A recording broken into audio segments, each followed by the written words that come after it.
Hello students, आज हम coordinate covalent bond के बारे में पढ़ेंगे कि कोऑर्डिनेट कोवैलेंट बॉन्ड क्या होता है।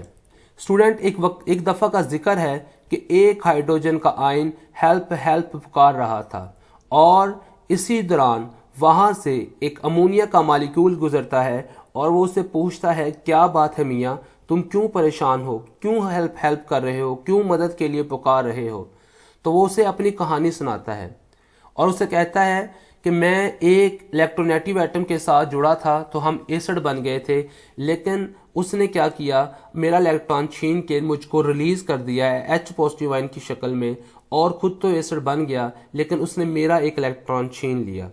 तो क्या तुम मुझे मेरे साथ तावन करोगे और क्या तुम मुझे कोई इलेक्ट्रॉन दोगे। तो नाइट्रोजन पूछता है, कैसा तावन। वो कहता है कि मुझे अपना एक इलेक्ट्रॉन दे दो। तो कहता है, तावन coordinate, I will try to coordinate, लेकिन मैं तावन तो कर लूंगा, आई विल मैनेज, लेकिन इस कोऑर्डिनेशन के बाद तुम्हें मुझे मेरे साथ एक इलेक्ट्रॉन शेयर भी करना पड़ेगा। तो नाइट्रोजन उसको एक इलेक्ट्रॉन देता है और उसके बाद इलेक्ट्रॉन को शेयर कर लेता है। तो इस तरह क्या हुआ, वहां पे इलेक्ट्रॉन दिया भी गया और वहां पर शेयरिंग भी हुई, वहां पे कोवैलेंट बॉन्ड भी बना।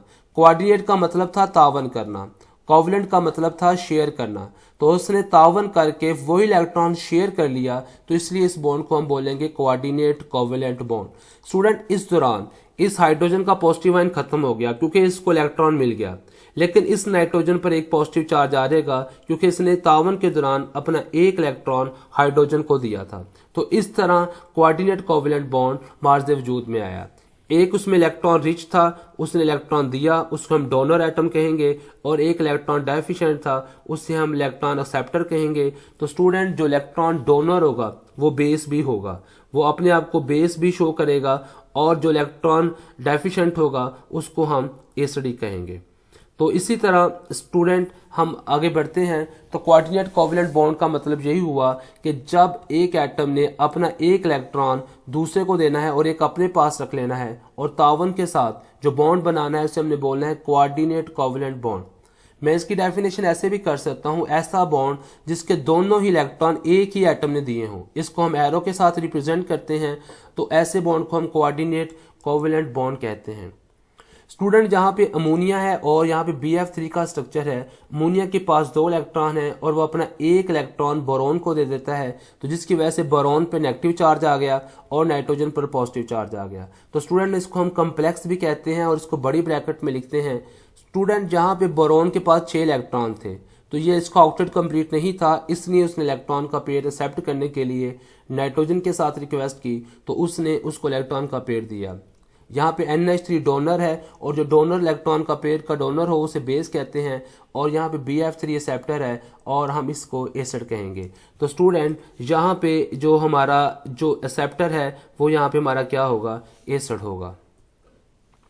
Alcohols are ethers and ammonia, बेटा जिनके अंदर नाइट्रोजन, ऑक्सीजन या इलेक्ट्रॉन रिच मॉलिक्यूल आ जाए जैसे फास्फोरस वगैरह हैं, तो वो क्या करते हैं, वो इलेक्ट्रॉन के पेयर उनके पास होते हैं, वो दे सकते हैं, इसलिए वो अपने आप को कोऑर्डिनेट कोवैलेंट बॉन्ड के लिए प्रेजेंट कर सकते हैं। तो अल्कोहल में भी ऑक्सीजन होता है, ईथर में भी होता है, वाटर में, अमोनिया में, ये सब में, अमोनिया में नाइट्रोजन होता है और नाइट्रोजन पे इलेक्ट्रॉन का पेयर होता है, तो ये कोऑर्डिनेट कोवैलेंट बॉन्ड बना सकते हैं।